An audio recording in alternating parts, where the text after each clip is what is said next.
Hey there, how's it going? My name is Robert from Master Guitar Academy.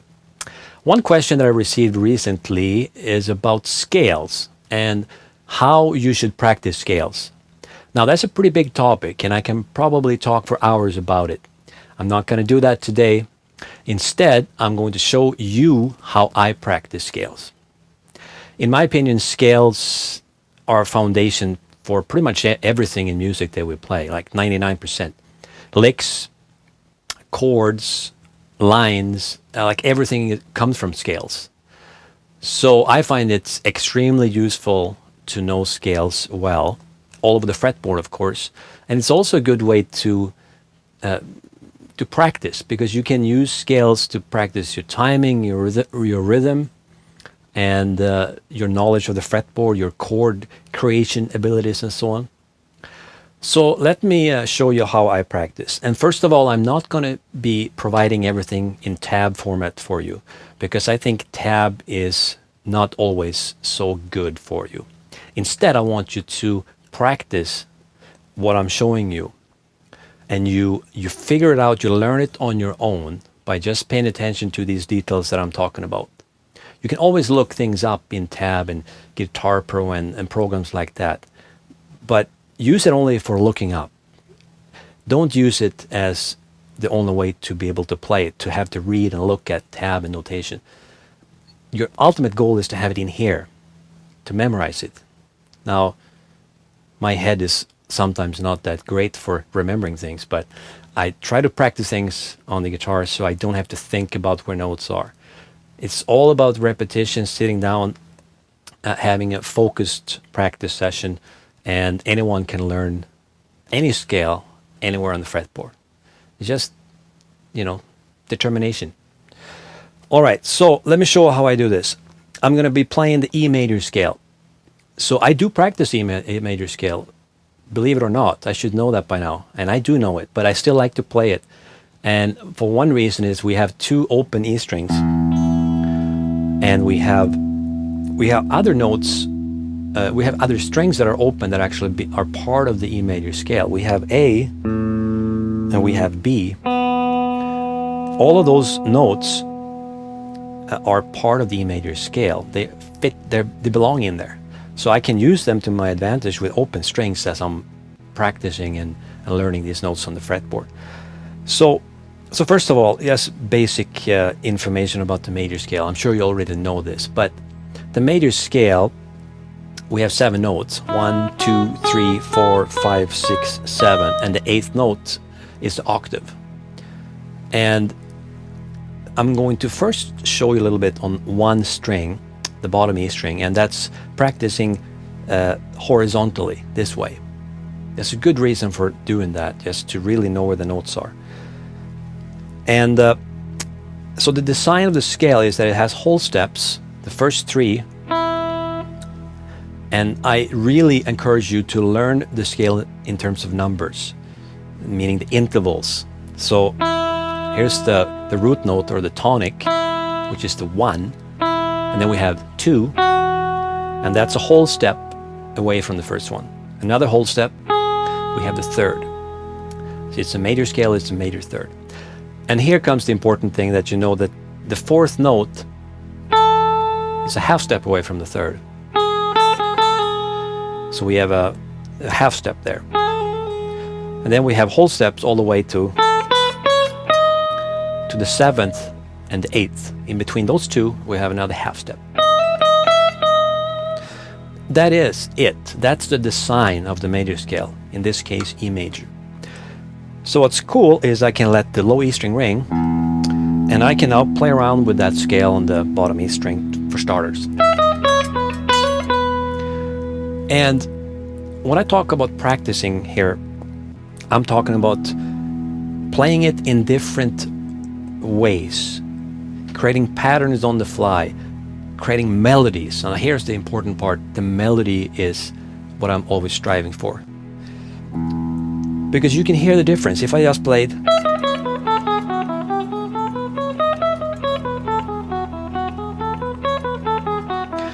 right, sounds pretty boring, but that's not how I practice it.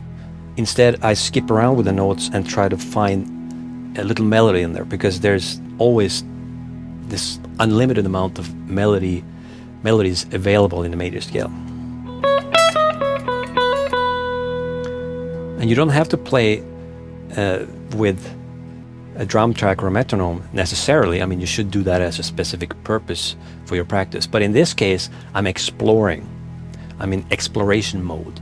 So I don't think about time. I think about knowing where the notes are.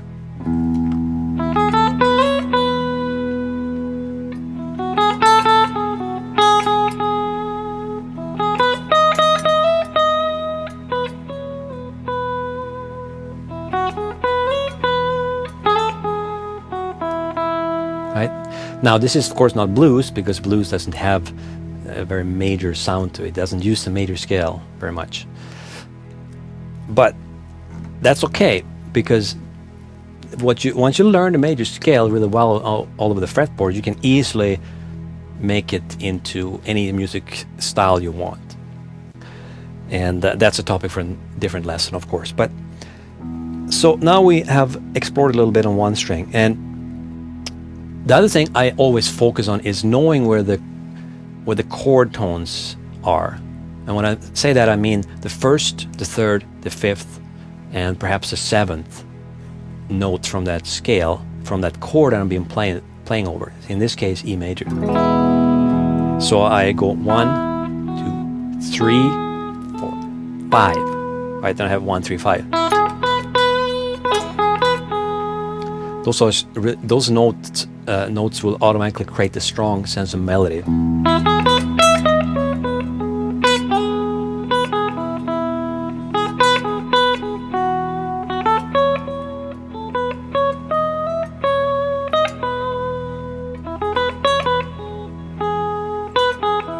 Right, 1, 3, 5. I mean, of course, you know that now on one string. So then I mix in the next string, which is B string. I can start open. And of course, on the 5th fret on the B string, I have the root note. So from here on and up, it has the same design, same pattern as the E string. It started with an open, and then 2 whole steps, right? Same thing is available here. So in other words, I know that the 4th note is going to be half step above, right? 3rd, 4th, because that's what we did here. Right? The 4th, the 3rd, and so on. So then I learn it on that string.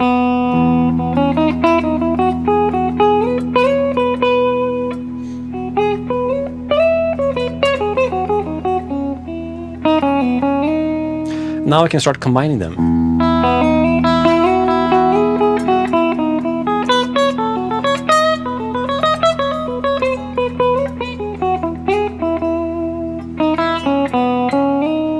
I can start creating sort of fake chords, just 2 notes.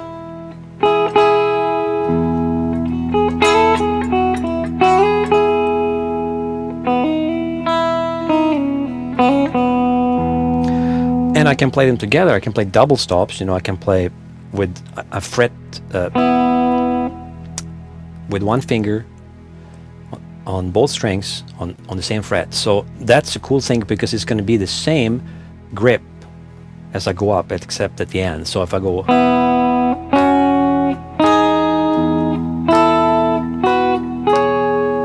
those notes are all part of the E major scale. The last one, that's where it changes, the grip. Because now I have the 4th here and the major 7th here. And then back to where we started.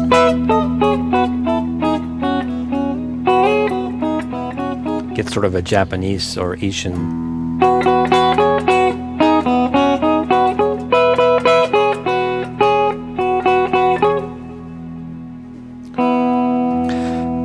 And so on. Next string, I do the same thing. I figure out where's the root note on the G string.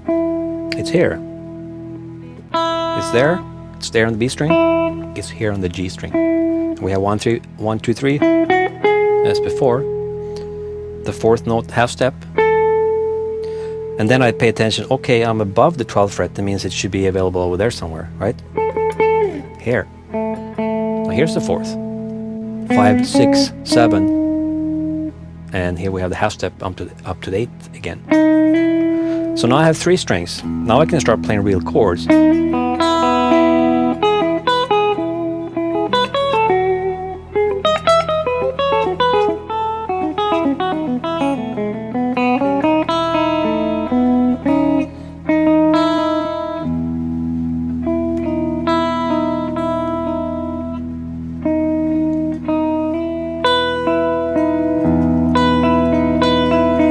So I explore the scale like that. I make sure I know which interval I'm playing.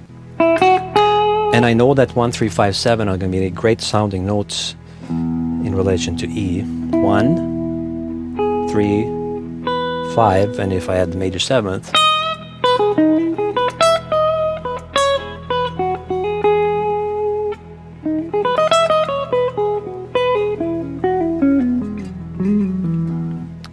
And I went immediately into other strings because I can't help it. That's just how I play.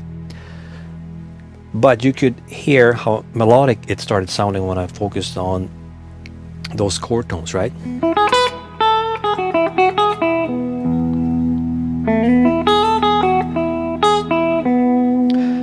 So you want to learn those all over the neck. And you can do it yourself. You don't need to look that up even. You know where the 1 is. Figure out where's the next spot for the 3. There's a 3rd, here's the 5. That's on 1 string. Okay, you have it here. 1, 3, 5. I can play the 1 here on the B string and then 2 notes on 1 string. And then you explore, you know, the fretboard all the way up.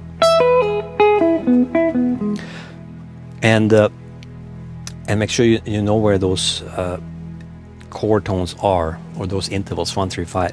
Now you may have heard that I was actually harmonizing the scale.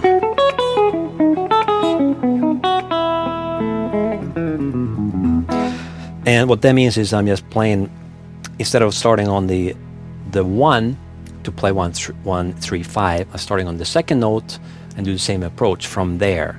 Imagine that this would have been the 1. So it would be 1, 3, 5 from the 2nd note of the scale. That leads to a minor chord.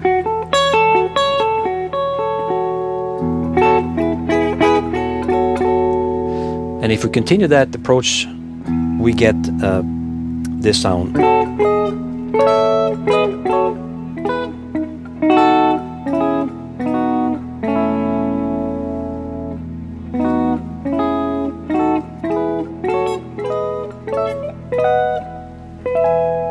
Right? That's harmonizing the major scale. And what that ends up being is we have a major chord, we have 2 minor chords, we have another major chord, and a minor chord. And the last one is a diminished chord.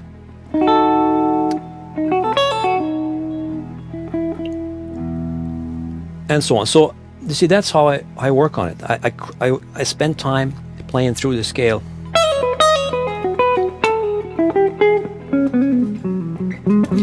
And start adding little inflections and hammer-ons and slide-ins and bends.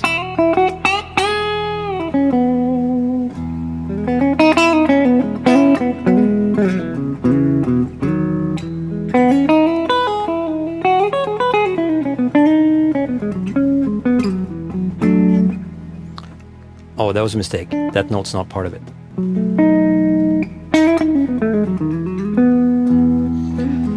And start doing, little embellishments of the notes to make it sound pleasing and interesting.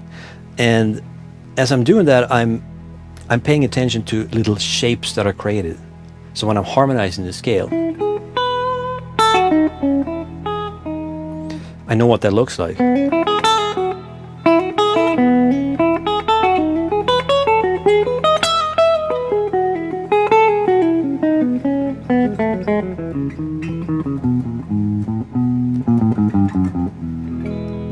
Chromatic scale at the end there.